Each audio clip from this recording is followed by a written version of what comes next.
আসসালামু আলাইকুম ওয়া রাহমাতুল্লাহ। তামিম আসছে চান্দিনা থেকে। ওর বয়স হচ্ছে 10 বছর। ওর সমস্যা হচ্ছে জন্মের পর থেকে কিডনি হওয়ার পরে ওর এক হাত এবং কি একটা পা বেঁকে যায়।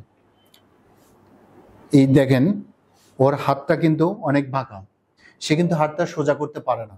সোজা না করার কারণ হচ্ছে তার রগটা কিন্তু অনেক শক্ত। শক্তর কারণে সে হাতটা কিন্তু সোজা করতে পারে না।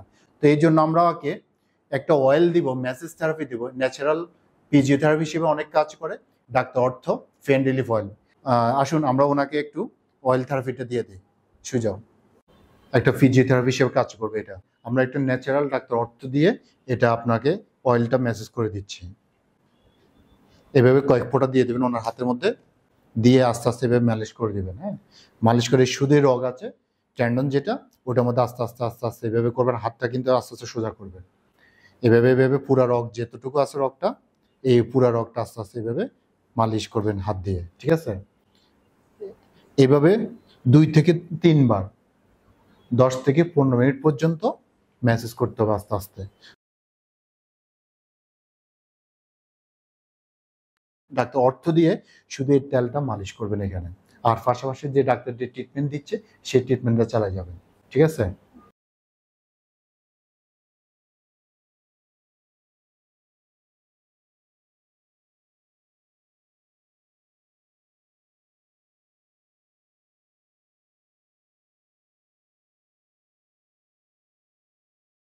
এখানে কয়েক ফোঁটা 2 ফোঁটা দিয়ে দেবেন।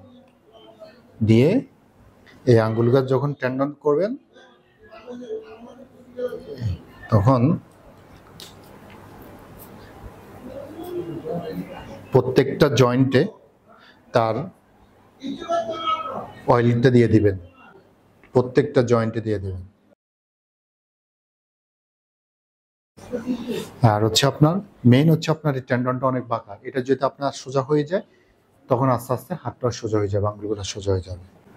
এই প্রত্যেকটা জয়েন্টে জয়েন্টে এভাবে ম্যাসেজ করে দিবেন তার।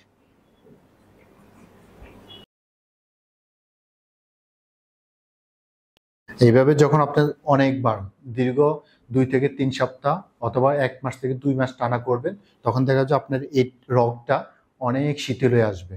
যখন শিথিল হয়ে আসবে আস্তে আস্তে, তখন আপনার এই সার্কুলেশনটা বাড়বে, ব্লাড সার্কুলেশন বাড়লে আপনার হাতটা আস্তে আস্তে সোজা হয়ে আসবে।